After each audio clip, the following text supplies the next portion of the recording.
Hello and welcome to an all-new episode of Anime Brain Freaks. We are your hosts from the darkest timeline. I am Sean. And I'm CC, and this is the show where we review all the anime series from the previous season we did and didn't watch start to finish. Today we'll try to find some form of justice in the lackluster adaptation of Ace Attorney, are alternating between hope and despair with Danganronpa, and discuss the unexpected return to the Exorcists of the Black Order in D.Gray-man Hallow. No news today. We actually decided to cut back on that segment in general, especially when we review 3 shows, because the episodes just get too damn long. So unless something really big like for example, the Funimation Crunchyroll merger happens, or a project that we are really looking forward to gets announced, expect less news talk coming from us in the future. As always, check out Anime News Network to get thoroughly updated on anime news by yourself. That's where we got most of our news from anyway. And with that said, let's head right into our first review in the trash stack.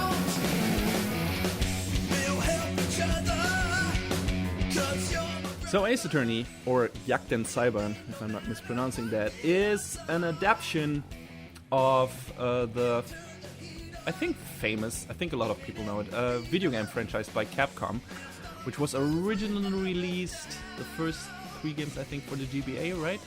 Mm-hmm. They were launch titles on the Game Boy Advance. Yes. So they've been around for a while.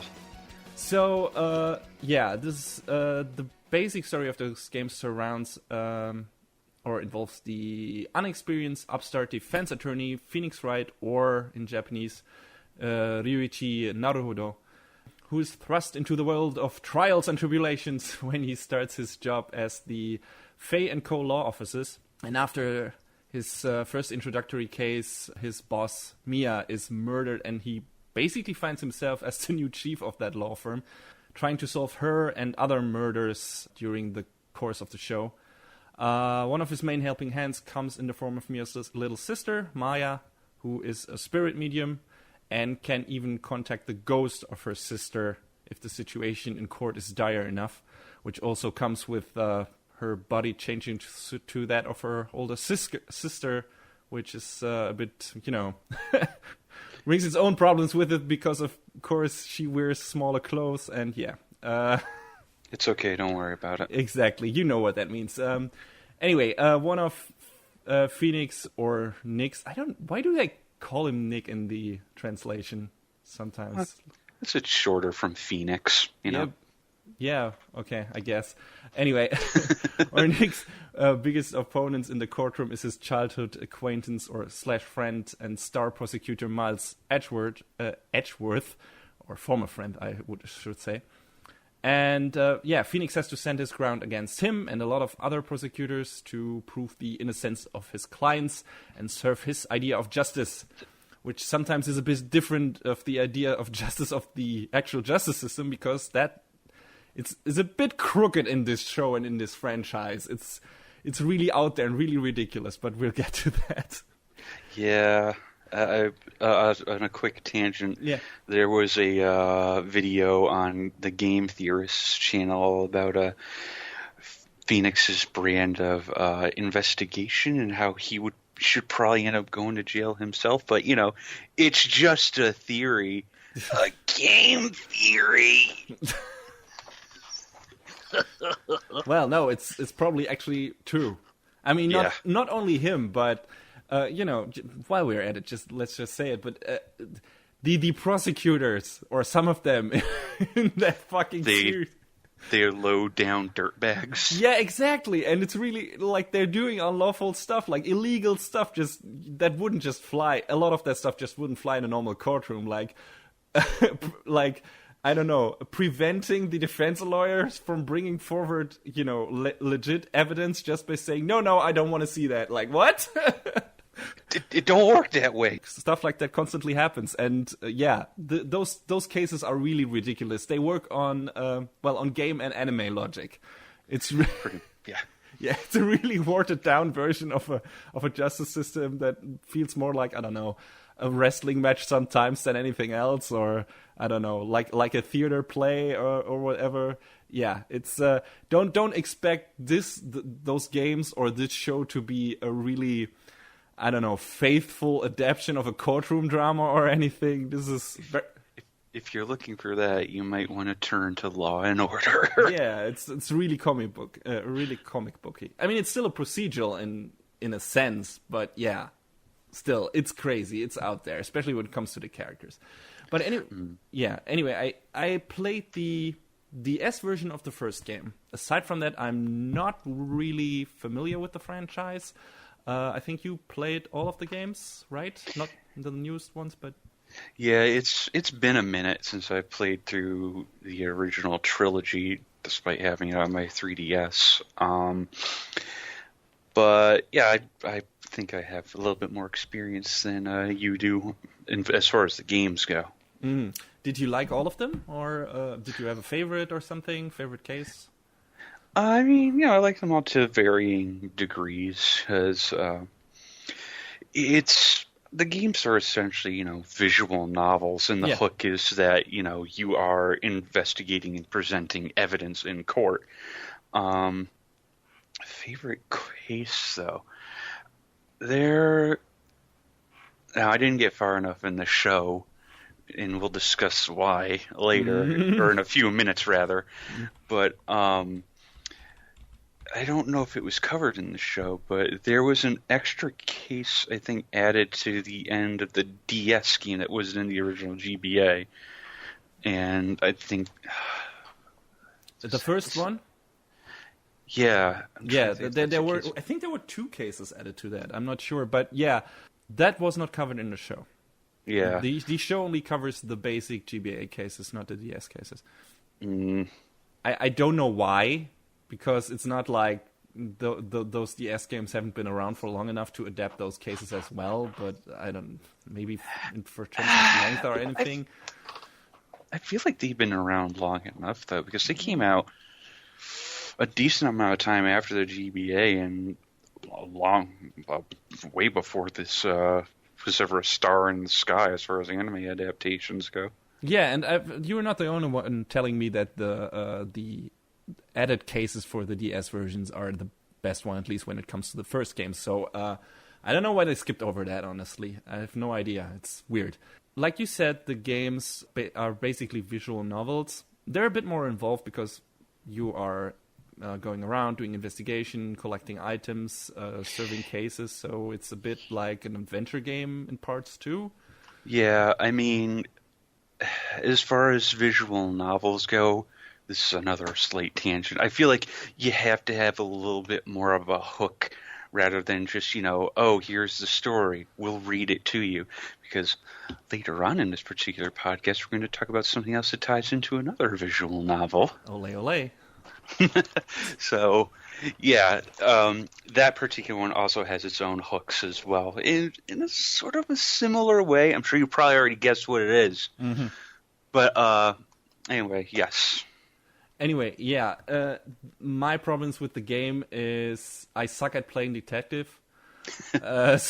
So you just got to tap on everything, man. Gather all the evidence. Yeah, but then you lose lives. Oh, you mean in the actual courtroom? Yeah, in the courtroom. That's a problem. Like I often didn't understand what the game wanted from me. Like I often was pretty sure what the conclusion to the case was, and who the perpetrator is and everything. But not which item on the evidence list the game deemed the next vital clue to turn the case around. Like, which item am I supposed to click on now, right? Where's the clue hidden? Yeah, because even though you might understand something, you're not Phoenix Wright in the courtroom. He's still making all of the logical steps to the conclusion. Yeah, and sometimes... And we have to do that too, even if we already see the ending. Exactly, and if you were one step, farther than him already in your deduction and everything, you probably would press on the wrong item and say, no, why would I click on that item? It's so obvious that it's this one, right? But no, he had to, take a little in-between step first. And yeah, I had a lot of problems with that. And that's why after, wrapping up the basic storyline of the first game, I didn't play the edit case, even though I heard it was the best one. But yeah, I know. But I was like, no, I don't want anymore, because some of the court stuff really pissed me off because I couldn't... I was like, I figured this out, but why doesn't it why doesn't the game accept my logic? So it's flawless. Anyway, yeah. So when I heard there was an anime adaptation of that, I was like, oh, cool, I can experience the characters and the story without having to play the game. And a lot of people said the characters are cool and the story is cool. So I was like, yeah, cool. Amazing. I'll watch the anime. Yeah, and on a basic story level, this isn't a bad adaptation. All the cases of the first and second game, I can only say because I read through the story summary for the second game. But yeah, all the cases of the first and second game are in there, minus the DS-only cases. So for Phoenix Wright, Ace Attorney, and what's the second? Justice for All, right? Mm-hmm. The second game, yeah. You know, it's funny, going back to earlier when you said Trials and Tribulations, considering that's the third game. Yeah. Yeah, maybe we'll get that too. But yeah, for now it's 24 episodes and the first 2 games. 4 cases for the first one. Will be the first case is more like a tutorial in the game and in the anime as well.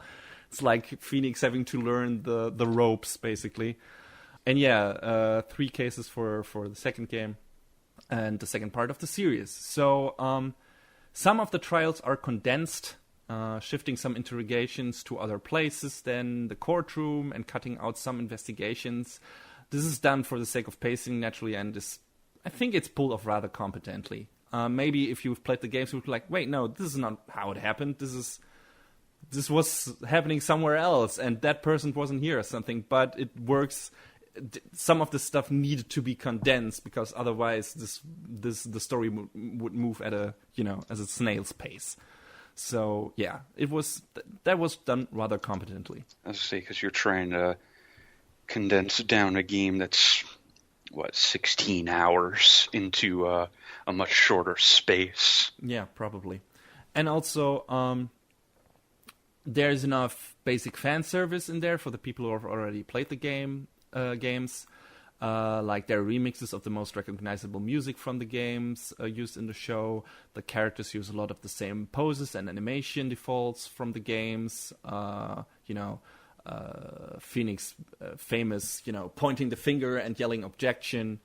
That's in there, and Miles Edgeworth like shaking his finger and spreading out his hands and shaking his head and stuff like that. That was in the games, and that's all in the show. And the word balloons with objection and hold it in there. Yeah, all of that is in the show as well. So yeah, in that regard, it's pretty faithful. If you watch the series via the Crunchyroll web player, you even get 2 subtitle tracks, one with the original Japanese names and one with the Americanized versions. I watched the Americanized version mostly because I was already familiar with it from the first game. But if you want to experience the original version, now you can. Wouldn't be a bad idea, actually, because the Americanized version comes across as even more misplaced and goofier in the anime than in the game. Because while you could still pretend in the game that the story is not set in Japan, you can't really pull that off in the anime. There are too many locations. Eat your hamburgers, Apollo. Yeah, exactly. They're totally not sushi, Apollo. I don't know. Do you see the food in the games? No. So they do a much better job of trying to convince you that it is not Japan in the localization of the games. Yeah, and they can, because they can jump around more between scenes without it feeling alienating. It's just the nature of the game as it being a visual novel and everything. But in the anime, you have to show some stuff and how characters get here and there, or it would be weird. And they show the food and everything. So there are many locations shown that are clearly Japanese, and a lot of food that's clearly shown to be Japanese. So it's just plain weird. And of course, since you have voice acting, you constantly hear the characters say something completely different than what is shown in the subs. Also, even if I've never eaten it, I can imagine what miso soba looks like. But what the fuck are burger noodles even supposed to look like? What? Don't worry. Unless they were trying to say that instead of yakisoba pan, I don't know. Yeah. No, they translated miso soba with burger noodles, and I have no fucking... Someone draw me a picture or something. The literal version of eat your hamburger, Apollo. Holy shit. Yeah, it's funny. It's really funny, but it's weird. I mean, there are a lot of the Japanese script relies heavily on Japanese puns, so they try to translate that somewhat faithfully into the Americanized versions with the names and everything. Like the American names are puns as well, just like the Japanese ones are, just, catering more to Western humor and Western, comedic sensibilities. And, the Western understanding of the specific language. So anyway, yeah. Like I said, there's enough in there for people who've played the games in regards to fan service that it's like, yeah, okay, I can. This is a faithful adaptation. This is like, okay, this is what the games are. This is what the anime are. This is basically the same story. In that way, it's good. It's decent. Where the show completely fails is in its presentation. Mm-hmm. So, an episode ago. 2 episodes ago, actually, when we did our big sneak peek, and another episode before that, you were talking about how you were unhappy with how one of the seasons of Nanoha that A1 was responsible for felt phoned in. Yep. Well, holy shit. Talk about phoning it in. I said this before we started recording. I'm going to say it again. Capcom was just looking for someone to do it as cheaply as they could. Yeah, that's what I'm suspecting. Phoenix Wright, the anime, looks so incredibly cheap, it's ridiculous. Characters are constantly off model in really obvious and glaring ways. Like sometimes eyes, like one scene from another, eyes get smaller, heads get bigger, the hair changes, the clothing changes. Oh, no. Like it's ridiculous. It's so obvious and so in your face. The animation is mostly stiff and lifeless. There were so many screenshots of bad artwork coming out of that show. You could fill a whole book with it. And yeah, I think the Twitter account of Quality Anime did that for a long time. But yeah, at least that show dominated their timeline. But it's not just the bad artwork. That would be bad enough. But the direction lacks any kind of dynamics or imagination. In the games, you can get away with the limited amount of animation because it plays more, like we said, like a visual novel. And the thrills come from solving the case yourself and not watching someone else solve it. You obviously don't have that in the anime. I mean, you can riddle along and everything. Oh, who could it be? But I don't know. The cases feel too basic for that to make that interesting in itself. I kind of feel like it wouldn't be wrong to call it like a very edited down let's play of the game. Yeah, kinda. I guess that works. Obviously you are the one who can help, Phoenix to solve the case. So in certain situations where you would take the reins and decide what he's doing next, he either does it himself or one of the other characters that didn't do that in the game is helping him along and giving him a vital clue that he for some reason can't deduct himself. And yeah, so that what happens. And, while in the games you get your thrills or your excitement out of solving that shit yourself and helping Phoenix along, you don't get that here. So you would need to make that show interesting in a different way. And the most easy way to do that would be to make it visually interesting, to like compensate for the stuff that was more interesting in the game by giving the show more visual appeal.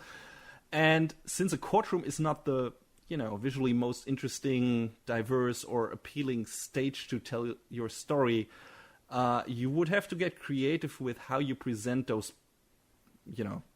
battles for justice or the souls of your clients or anything, or Phoenix clients. And the anime almost never does this. It's mostly talking heads pointing at things, and that's it. Almost no interesting camera angles, no crazy over-the-top animation or color design, nothing.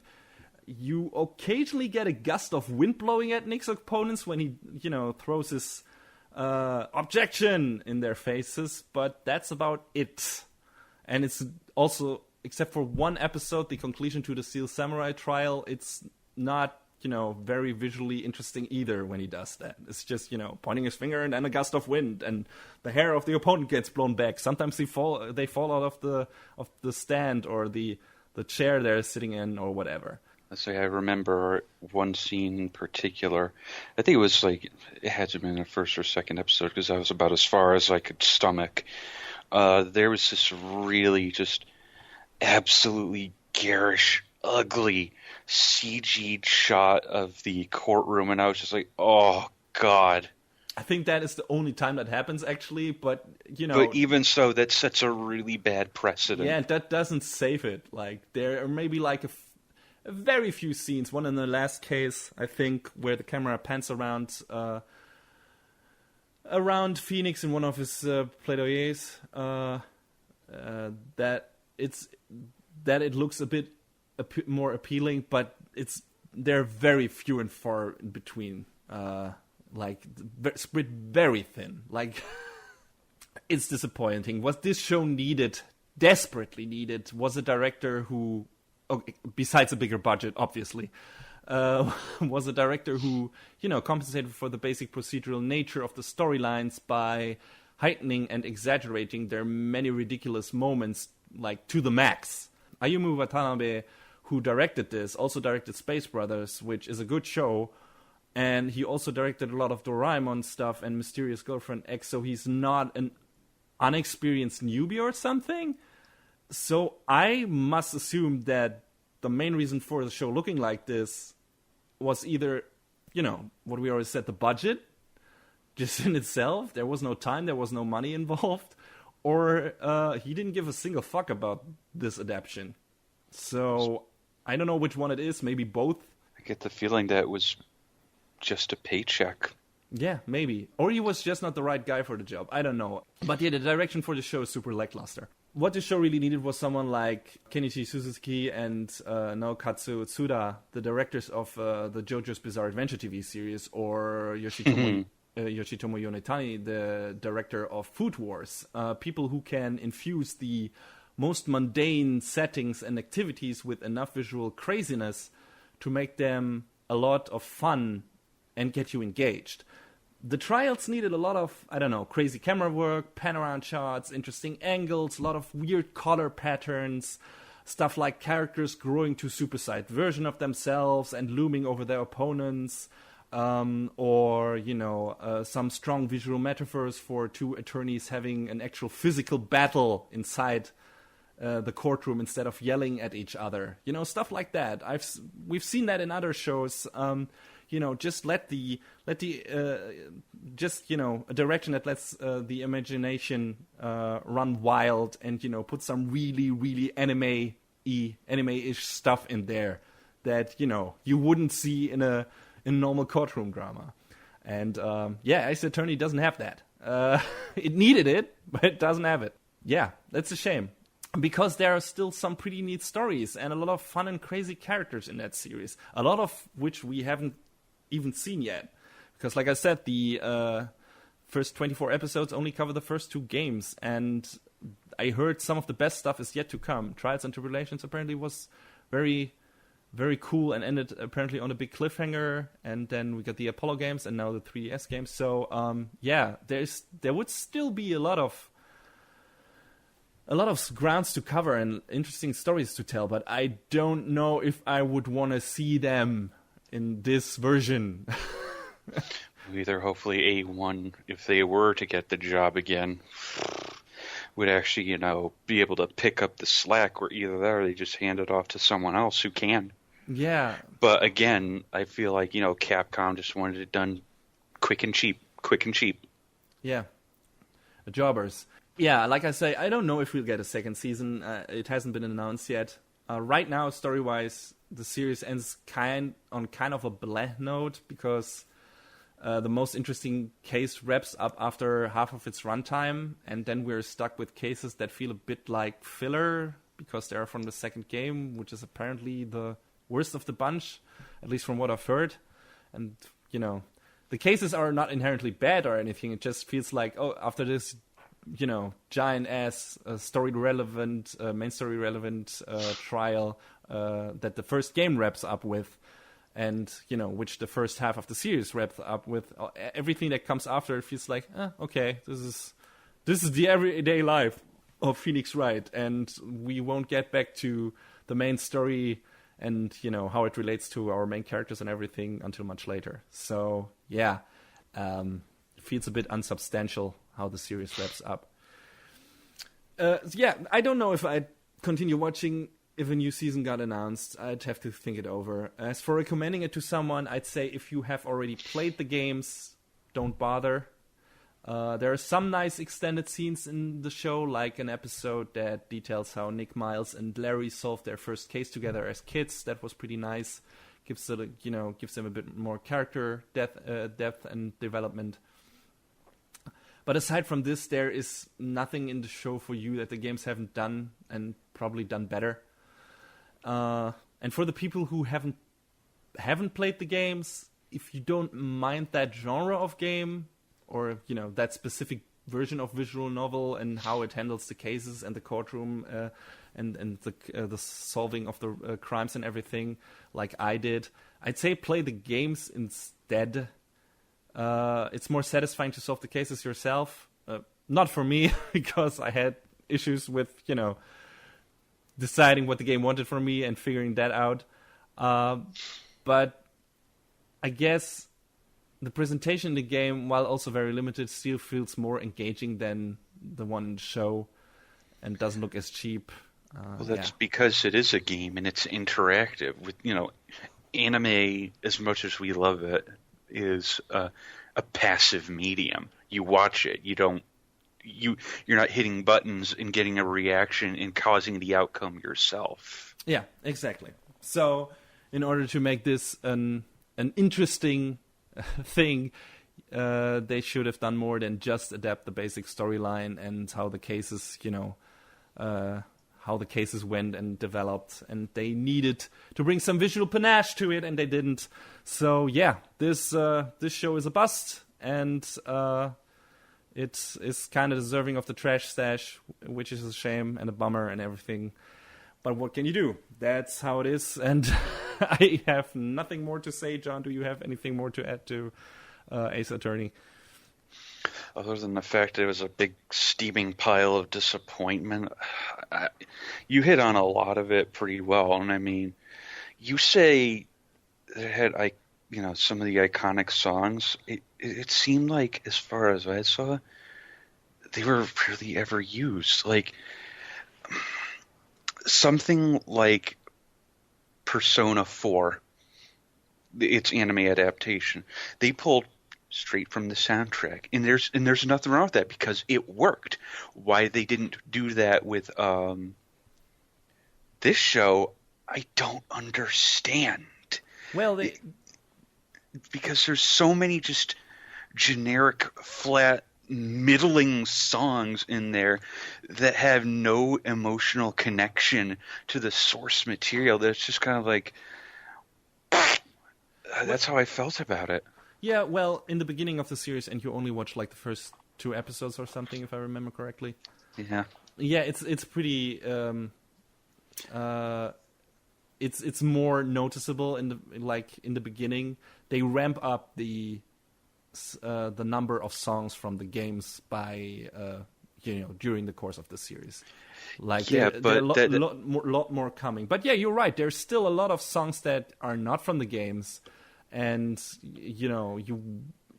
I don't know why they didn't do more remixes from the games. What the reason for that? Licensing or something, or I don't know. But yeah, there could have been more. That's right. I mean, there should have been more from the start. Yeah, I guess so. And maybe they were thinking that some of the stuff would, work more like, I don't know, in the context of the game and as more as background music when you're playing the game than in an actual context-heavy scene in an anime. But yeah, it's not the best soundtrack, but, that matches the rest of the show. Anyway, let's end this and get to a visual novel adaptation that's hopefully better than this one.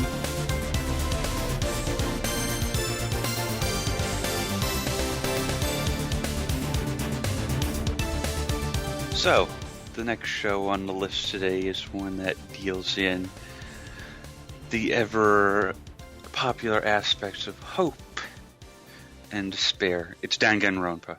Mm-hmm. Finally, we're there. We're finally there. We have finally reached Hope's Peak Academy. Mm-hmm. Or have we, though? Because the full name of the show is Danganronpa 3, The End of Hope's Peak Academy. Mm-hmm.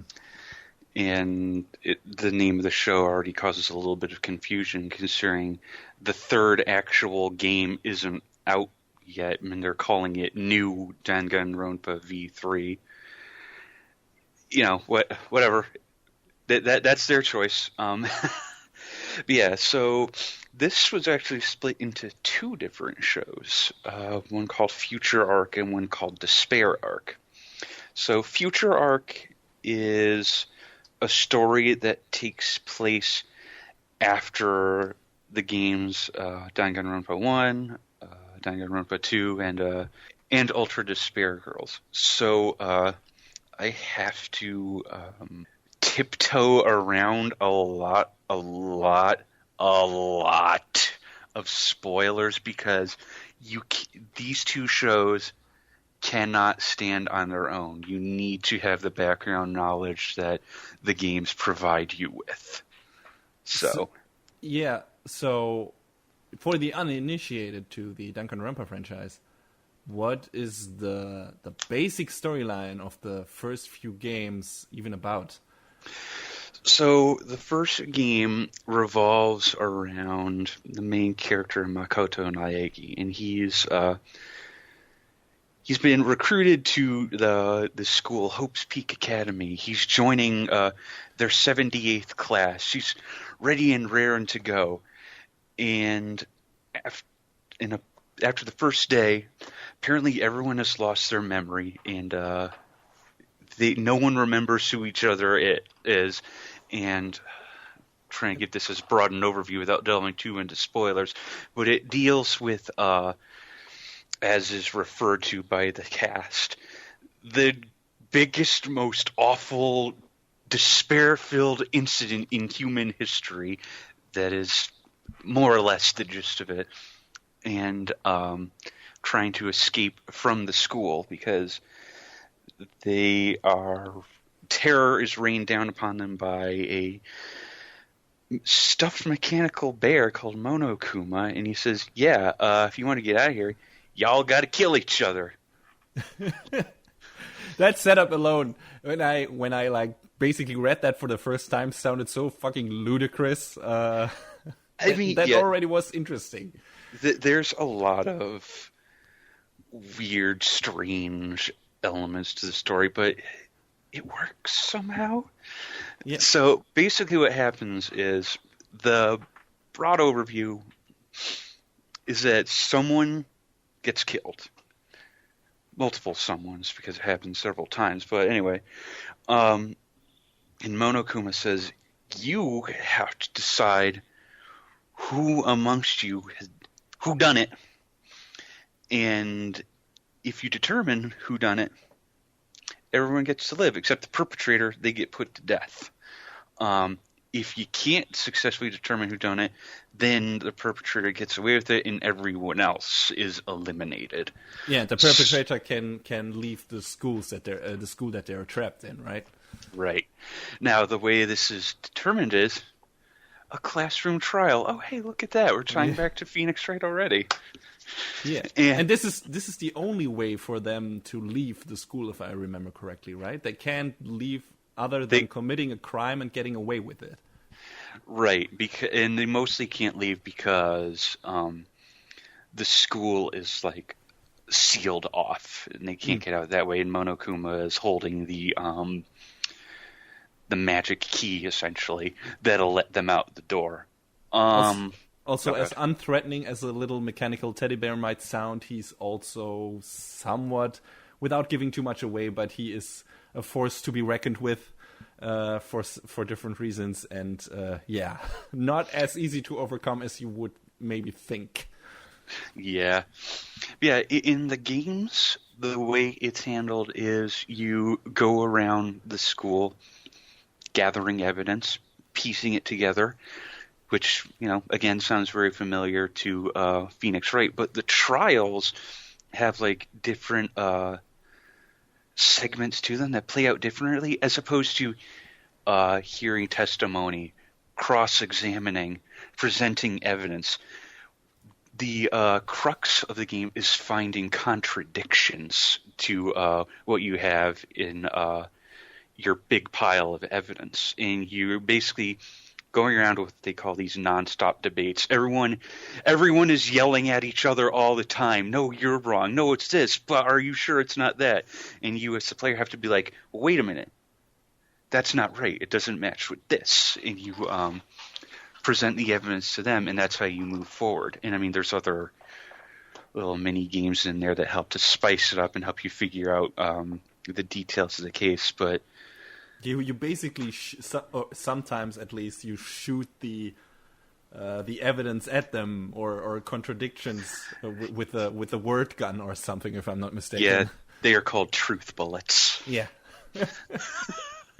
But as far as the games go, they are, they kind of take the foundation that was built by Phoenix Wright, and they like turn it up to 11 and make it even more anime than it was before. They're also, in terms of style, they're visually very, I don't know, out there and appealing, in my opinion. Yeah, they have a much different visual appeal, but it works great. It looks and it works great. It feels much more comic booky than Phoenix Wright does, and I really appreciate that. A lot of vibrant colors, especially a lot of neon pink-ish. The blood, that's the color of the blood, if I'm not mistaken. Yeah. At least in the in the game. I don't know about the anime adaptations, but yeah, it's very, very popping colors, very striking character models and everything. Cool stuff design-wise, at least in those games. Yeah, I think about the pink blood, I kind of feel like they did that just for shock value, and it works.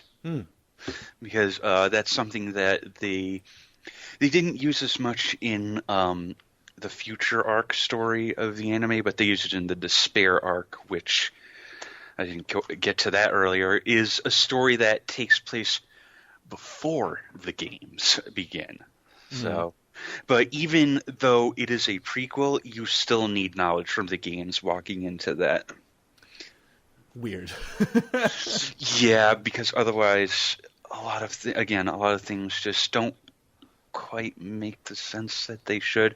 And I realize a lot of what I'm saying sounds goofy. It sounds like a weird setup. And it is. But all of this is the brainchild of one Kazutaka Kodaka. And he has his own, I guess not quite cinematic universe, but his own grandmaster plan for all of the characters and the plot. And everything ties all together pretty well. So it's a bit like, I don't know, it's a bit like Type Moon stuff, or yeah, I guess just a lot more well written. Well, that's Nasu for you. Yeah, bless his heart, if not his writing. But yeah, that's what it feels like.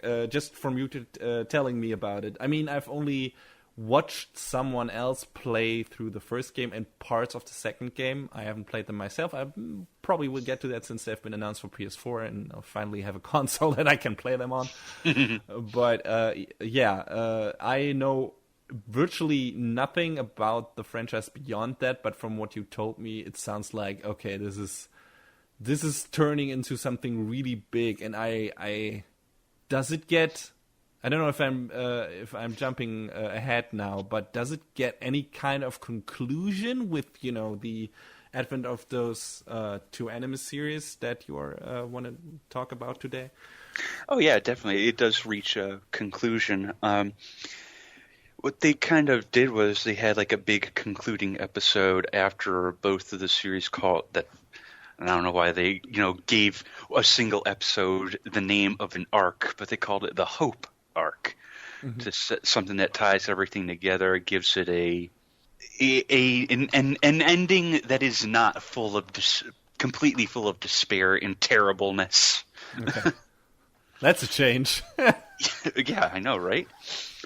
And it's tough to really talk in great detail about the shows just because they tie so heavily into the games, and if you haven't played them, go do it. Go do it now. They're on PlayStation Vita. They're on Steam. They're gonna be on PS4 in January, like CC just said. Just do yourself a favor and play them. They're good fun actually, and they really put your deductive reasoning to the test. I'd say even more so than Phoenix Wright. I'm probably gonna suck at them even more. Now, if you so desire, I mean, there does exist an adaptation of the first game in anime form, and it's loyal to the source material, but there's some details that get left out, and it doesn't feel as well detailed as the game is. Like, if you want the full story on a lot of things, you're going to have to play the game. Just like with Phoenix Wright, but even more jarring in that. Well, not even more, but just as jarring for different reasons. The games feel more visually appealing than the anime adaptation, in my opinion. It felt, while faithful, the anime adaptation of Danganronpa felt very by the books too. Well, yeah, but as far as the actual visuals and the animation go, I feel like the adaptation of the first Danganronpa game at least has maybe half a step up on Phoenix Wright. Oh yes, there's definitely somewhat of a budget there and some kind of direction. It's just how the adaptation itself is handled. Like, it doesn't do anything with the story that is like, that makes good use of the elements that only anime can bring to the table. In my opinion, it's just, okay, these are the cases from the game. This is gonna put exactly what that is in the show as well. And if you want a basic, rundown of the story, that's fine, that's good. But aside from that, there's nothing that makes this, worth.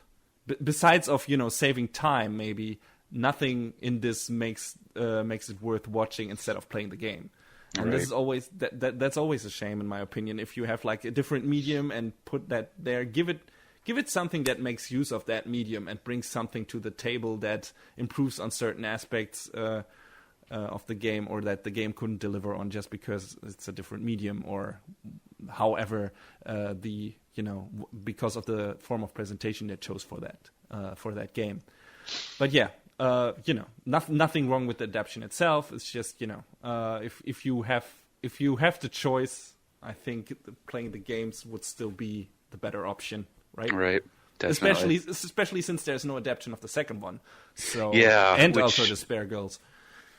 That not so much that there isn't an adaptation of Ultra Despair Girls, but the fact that there wasn't one of two, I still don't quite understand, because they just jumped straight from 1 to quote unquote 3.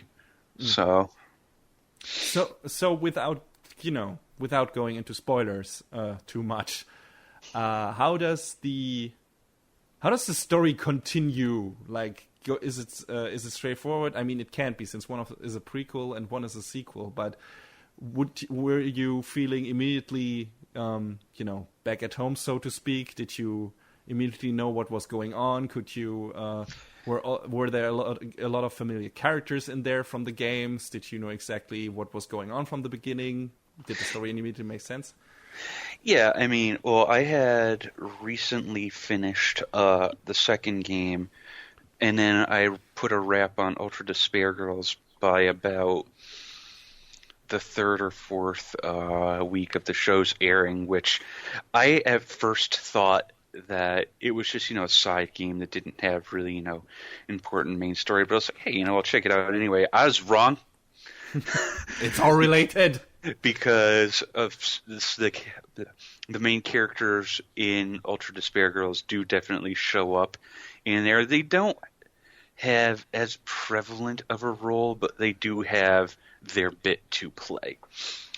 But more to the point, coming into this almost immediately after finishing the games, it was very familiar. It was very easy for me to just get right in there and refamiliarize myself, as it were, because it starts with future arc begins with Makoto. He's brought forth before this organization called the Future Foundation. A little on the nose, considering the name of the arc, I know. Mm-hmm. But he's brought forth before them and he's on suspicion of aiding those who would cause despair for our world. And he's basically, it's not really a court, but like, a tribunal sort of thing. Like, you are under suspicion of doing all sorts of bad shit, dude. What do you have to say for yourself? And from there, shit goes very south. Mm-hmm. And as expected. And another killing game begins, but it's in a different form than it is in the games. So intriguing. So exactly what I said I would want from, well, it's not a straightforward adaptation of any of the games because it's a new story, but apparently it's bringing something new to the table that hasn't been in the games yet. So that's cool. Right. And Despair Arc is basically all about the 77th class of Hope's Peak Academy, which is the main cast of the second game, mm-hmm. and basically all about, how their class came together, basically the fall of Hope's Peak, and everything that came from that. Is it leading? Is it leading directly? Is its ending directly leading into the second game, or in the first game, or is it? I don't know. Is there some connection with the other series, with the future arc or something? Yeah, there's definitely a connection to the second game. It doesn't. Parts of it lead directly into the second game, and other parts are filled in different ways. It's tough to really say with coming out and saying it. Yeah. And please, I know I'm not super concerned with spoilers usually, at least when it comes to some parts, but with this one, since I still want to play the games and I saw only half of the second one and I still want to watch the anime, I'm really glad you decided you refrain from using too much spoiler material. That makes the review more difficult, but it makes it tougher to sell to everyone, even though, as I'm just saying, at face value, holy shit, this show's great. Watch it. Wait, don't watch it. Play these 3 games first, then watch it. Mm. just immerse yourself in the Dingler rumpus. I mean, that's a tall order. Like, play these 3 games before watching like these 2 anime series. I mean, yeah, because that's a total of about close to like 90 hours, depending on how fast you read and how in depth you get. We've already said that the story of the games is like interesting enough in itself that warrant playing them, but is playing the games worth it for watching the anime in the sense that everything comes together at the end of the anime series that you're like, yeah, with everything I've played and with everything I've watched, this feels like a complete story at this point, at least up to a certain point, because apparently there's still more coming. There's a third game announced, if I'm not mistaken. Yeah, I think that's supposed to be its own news story, though. We don't have many details yet. Okay, but does like do the first 3 games and those 2 anime series, including that bonus episode, the Hope arc, do they feel like a complete story that makes it worth like experiencing every part of it? Or would you say like, those parts are stronger and those parts are a bit weaker, and maybe you want to skip out on that one if you have to skip out on something? Or would you say it's all very evenly good and you should really take it all in, otherwise you're completely missing out on very important aspects of that franchise? This is fanboy in me coming out. I absolutely do. I honestly really do feel like everything ties together the way it needs to, because I remember back before the shows, these latest shows started airing, Kodaka saying he said, I have more story to tell in regard to all of these characters, but the way I want to tell it is in the form of an anime. So he had this planned out, and this is what he wanted to do. So I feel like, yeah, absolutely. It's with the original creator's vision. So I feel like it is a disservice. Doing the series as a whole a disservice to not experience all of these pieces of it. Okay, so this feels like a big cross-media experiment that worked out really well. Yes, absolutely. That's great to hear. You said that the new game is going to be apparently its own story again. Is there any room for telling more stories about those characters? Like, might there be another anime in the works or something like that? Or does it feel like they're like a proper conclusion that doesn't leave much room for exploring more of that specific part of the Danganronpa world? I feel like anything could be possible. The way the presentation is, the way it's written, we won't know until the new game comes out because we just don't know about it. So, all right. We'll find out. Until that happens, and until the new anime, possible new anime comes out, for you people who haven't, experienced anything of Danganronpa yet, there is a lot of ground to cover. You got lots of stuff to do. Get started now. But according to John, it's worth it, and at least from my experience, from me experiencing like parts of the first 2 games, I think it's worth it too, and I want to do it. I'm gonna try to play the games myself, and when they come out for PS4, and I intend to watch the anime, of course, the anime series. Anything more you want to highlight about the show or the franchise in general, or the adaption? We'll talk a little about the crew because they haven't done that yet. Mm-hmm. The shows were animated by Studio. Don't know if I'm going to say this right, but because I think it's a German word, the Studio Lerche. Lerche, yeah, it's Lerche. It's a tree. Okay, so yeah, so they have basically become. They are the Danganronpa studio because after the games came out, they animated the adaptation of the first game. They did all of the anime cutscenes in Ultra Despair Girls. They, did both the Future arc and Despair arc. So that is basically what they do now, as far as I can see. Oh, it's not a tree; it's a bird. I'm an idiot. Whoops. Oops. Sorry, I just had to. No, there. Yeah, there are 2 lashes in German. I'm sorry. One is a tree, and one is a bird. So the one with E is the bird. I mixed those up. Well, I know my native language. But yeah, it's a bird. It's a lark. It's in English. So it's basically studio lark. Sorry, I didn't want to interrupt you. It's like looking this up just to be sure, and whoops. Tells you what I know. Anyway, continue. Sorry. No big deal.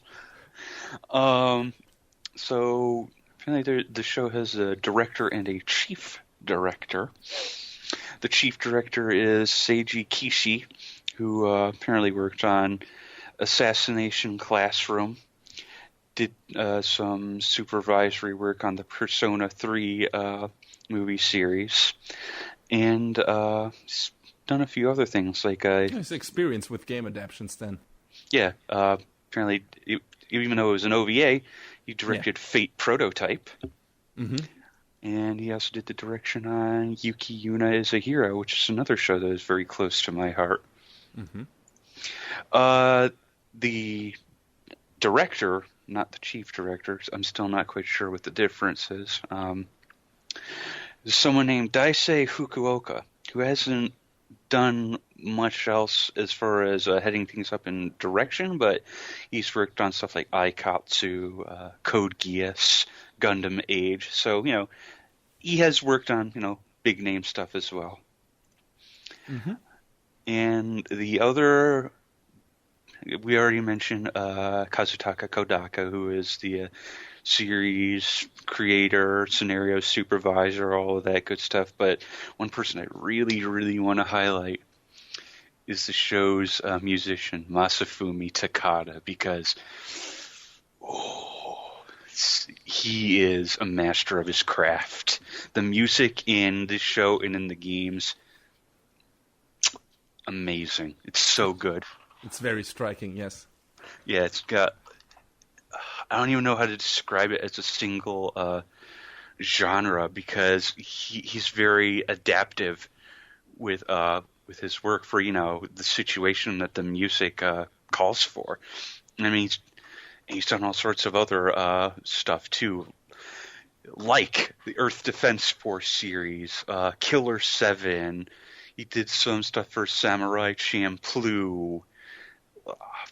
He's had his fingers in a little bit of everything, but yeah, the soundtrack in Danganronpa as a whole is incredible. And even if you have no interest in playing the games or watching the show, listen to the music, because it's great. Will do. Yeah, I feel like that's my piece on Danganronpa 3. The End of Hope's Peak Academy, Future Arc and Despair Arc. It's great. It ties into its original material excellently, and it's just a lot of fun. It's really cool. Go watch it. Go play it. Go love it. In that order. Yes.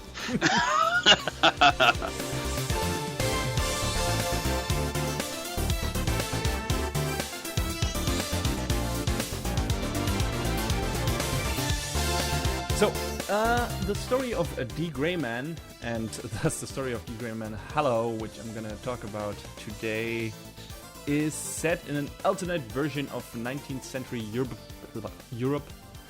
The main character is Alan Walker.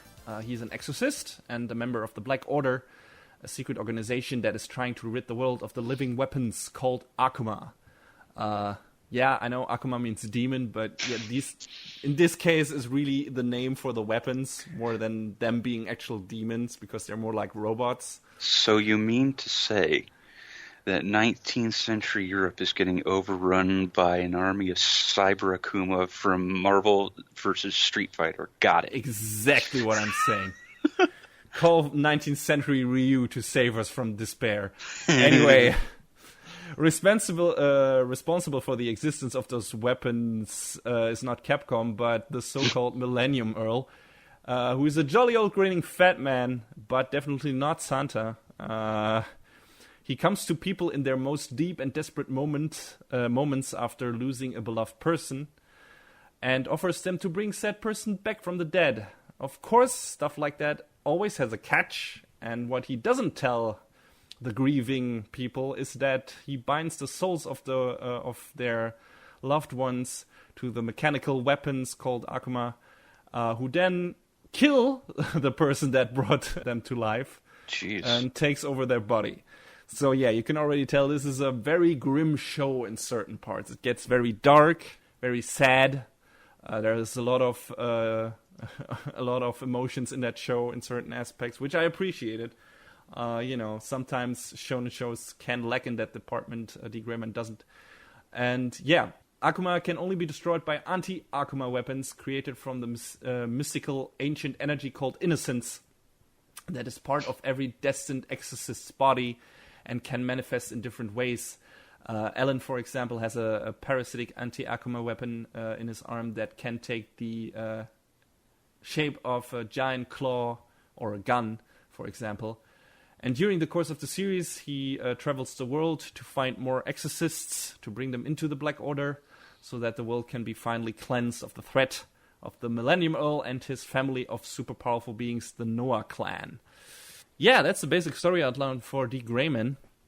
And it's based on a manga by Katsura Hoshino, which started in 2004 and is still running, but apparently gets updated rather sparsely. So it's kind of the Hunter x Hunter / Berserk syndrome. I don't know what her game of choice is, if it's Idolmaster or Dragon Quest. She has a different reason for I don't know, not updating that story too often. She was also the character designer for Valvrave for the anime. Well, the character designs in that show were actually pretty good, in my opinion. So yeah, but still having your name tied to that is yeah, it's kind of shit. But still, she's probably the least bad aspect of that show. So there you go. Her character designs are anyway. And she wrote a light novel series for D.Gray-man. I forgot the name of that, but yeah, that ran for 3 volumes. So she's done some stuff besides only the manga. But yeah, there was already a D.Gray-man anime that ran from 2006 to 2008. And it got a whopping 103 episodes. Just like the new one, just like D.Gray-man Hallow, it was animated by TMS. We already talked about them in our previous episode in John's review of Sweetness and Lightning. A big studio with a long history, did a lot of cool stuff in anime and in Western animation. So yeah, they're responsible for the old series and this one. Unlike, for example, the most recent Hunter x Hunter series by Madhouse that had an earlier anime adaptation as well, D.Gray-man Hallow is not a reboot or a remake. It's a alleged sequel to the old D.Gray-man series from 2006. Wow. So it's been 8 years since that show wrapped up. So before watching Hallow, I went back and watched pretty much all of the old show, minus the filler episodes, to get back up to speed, because I had forgotten pretty much about most of the story. And I'm glad I did, for 2 reasons. The original D.Gray-man is actually a pretty damn good shonen show. A lot of big stuff came after it, so I wasn't so sure how it holds up today, but it does hold up surprisingly well. It has an interesting, pretty dark story, but with enough heart and humor sprinkled in between, so it doesn't make you feel depressed all the time. The animation quality is mixed, as you know, it happens with TMS sometimes, but mostly decent, and some of the battles are really cool in my opinion. It also wraps up on kind of a cliffhanger, which I remembered, which was one of the reasons I wanted to go back. So I was really glad after all this time that we got more of it, and that, you know, it was supposed to sequel and not a reboot, even though I would have taken a reboot too, actually, obviously. You know, getting rid of some of the fillers and everything, that would have been okay too. But the second reason why it was a good decision to go back and watch the old show is that I would have been totally lost if I hadn't done that. Considering it's been 8 years? Yeah, and, you know, sometimes, you know, when you get a sequel to a series that's, a bit older and everything, you get, I don't know, a summary of the story so far or shit like that. Yeah, Hallow doesn't do that. It's a true sequel, and it expects you to have watched the old series or read the manga up to that point, because there's basically no explanation whatsoever for newcomers to what is going on here. There's a basic story setup summary of around 10 seconds or something in the first episode, telling you who the two warring factions are in this show, and that's it. That's all you get. If you haven't watched the previous show, you won't have any idea what is going on, who these characters are, what the good guys want, what the bad guys want, how everyone came together. So if you want to get into D.Gray-man, Hallow is not the place to start. You have to watch the old show or read the manga. I'm sorry. But yeah, since I had rewatched the old show, the transition for me to the new show was pretty flawless. Hallow basically picks up exactly where the old adaptation ended. Of course, we get updated character models, some new voice actors and everything. But other than that, I pretty much immediately felt at home. Like I said, it connects to the old show pretty damn well. That's what I ask you about that in your Danganronpa review. How well does the anime connect to the games? Do you immediately feel at home in the world the anime sets up if you've played the games? And I got that out of watching Hallow after watching the old series. It's not like, okay, I have no idea how we got to that point. It's like, okay, the old series ends on a rather ominous shot, and Hallow picks up immediately at that point, pretty much. So all the old characters are there, everyone is here, and you're really happy to see them, see all your favorites again. And it's cool. It's like, hey, we're back. D.Gray-man is back. Amazing. Yeah, I was really glad when the first episode aired and I watched it. The problems start after that. After that first episode. And the main problem is Hallow has very uneven pacing. The first few episodes are a bit meandering, maybe. They're spent on adding a new exorcist to the roster and detailing his backstory. And then shit gets fucking crazy. Like a bunch of new members of the Noah clan, who are part of the antagonists and basically the family of the Millennium Earl, so to speak, without giving too much away. A bunch of new members of that clan are introduced, which we basically learn nothing about during the course of the series. The old show profited from a very small circle of antagonists. Hallow does full overkill in the character department. Not only the bad guys, who for some reason look a lot like the Aranka from Bleach now. I don't know why. They're wearing these white coats and have dark skin, and it looks very much like the Aranka from Bleach. I don't know if that was like some reverse influence or something, or if that came first in the manga and then Kubo did it. I don't know who came first in that regard, but they look really similar. Really similar. There has to be a connection there. But anyway, yeah. Aside from those guys, also the supposedly good guys get a lot new members. There's there are new kinds of exorcists introduced, called the Third Exorcist, who have like this weird special dimension distortion powers and everything. And there are a bunch of them, and they're thrown at you, with a bunch of other new characters. And it's like, wait, who are these people? Well, no time to explain the backstory of those guys. We have to introduce those guys. And even if you've watched the old show, there's so much shit flying at you in Hallow that you can feel lost at times. I don't even want to imagine how it is if you get into this series without any knowledge whatsoever about the show. Wow. Holy shit. It must seem like chaos. It's too much. And just when we start to learn more about some of those characters who have been introduced to us at a breakneck pace, the show ends because it got only 13 episodes. Like that's like, I don't know. That's not enough. Like the first show, even minus fillers, maybe mounted up to like 80 to 90 episodes or something.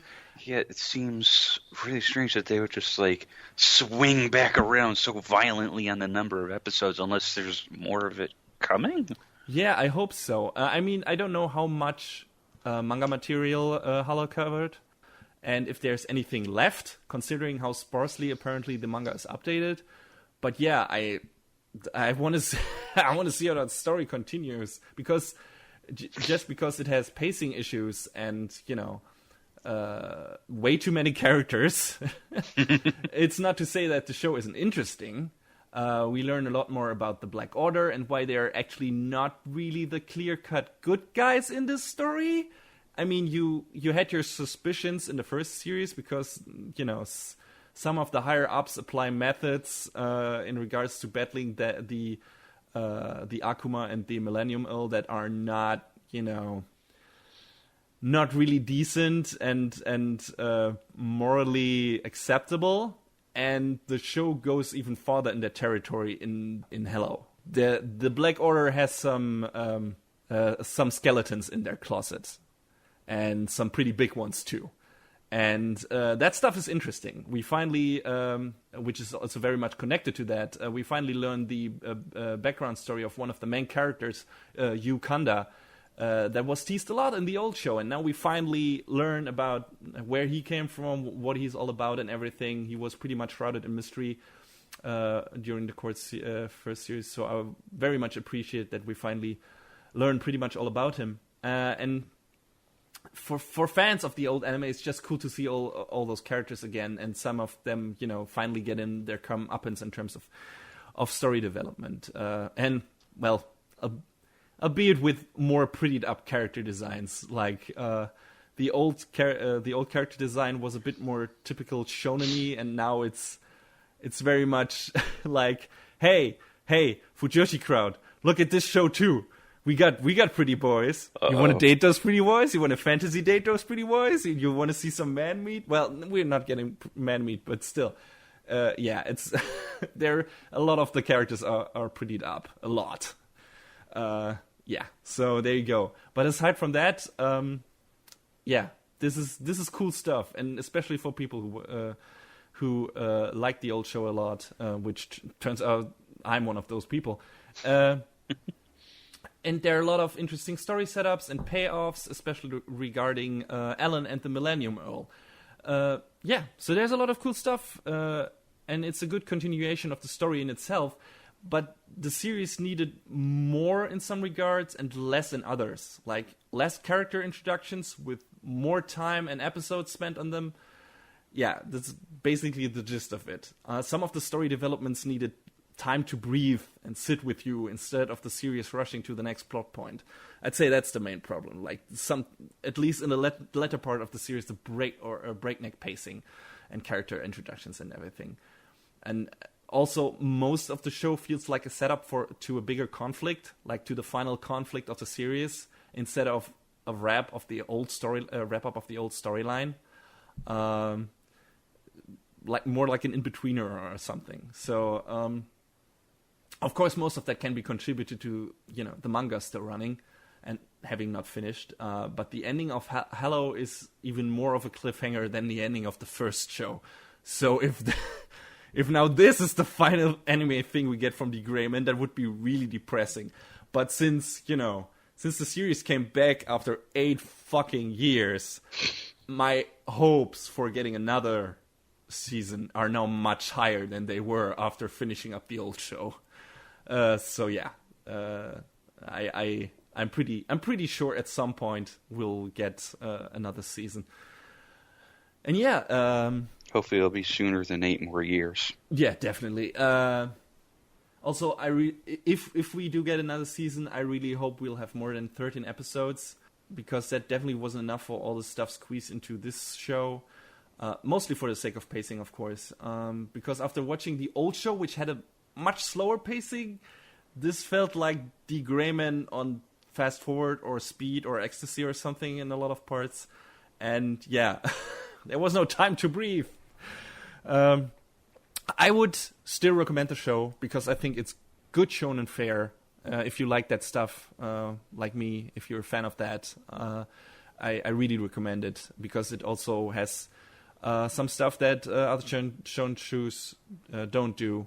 Some pretty interesting characterization and a rather dark storyline, which is also not that super common in these shows, in my opinion. It's got cool characters, like I said, good story with a neat dark atmosphere and some crazy designs. Also great music by Kaoru Wada, who did the music for Inuyasha, and also Cashin Sins, for example, which had, in my opinion, very striking soundtracks. And yeah, so does D.Gray-man. Has a great main theme, in my opinion, and some very, very nice, dark, moody tracks that set up the atmosphere very well. And yeah, I really like the soundtrack of that series, just in general. I can understand if 103 episodes of an anime as a preset to watch this one are just as much a turn-off as having to play 3 games before watching the anime series for Danganronpa. But definitely don't start with Hallow, because you will be completely lost. You can't do it. It makes no sense. Well, I mean, it's at least less of a time investment. Yeah, maybe. I would say if you want to get into it, like I said, which I still recommend, grab yourself an episode list online, and there are some that have the fillers in the first show marked, and just skip over those episodes. You will be able to reduce the episode count to a somewhat manageable length, in my opinion. It's still a lot, but what's left is worth it and got decent pacing and everything, so I don't think you would get bored. Like I said, if you're into shonen stuff, it's worth watching. Better than, some of the other shows out there, even some of the big ones. I had fun with it, and I hope there's more on the way.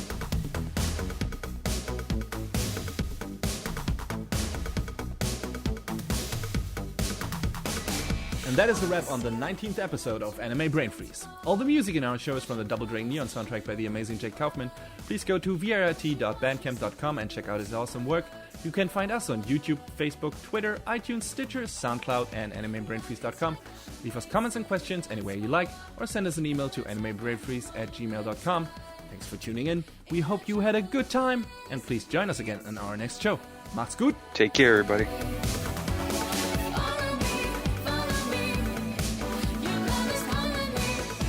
Next time on Anime Brain Freeze, we go to war in search of the most delicious meal in the world! But the main dish turns out to be revenge, served with a lot of bootlegged liquor.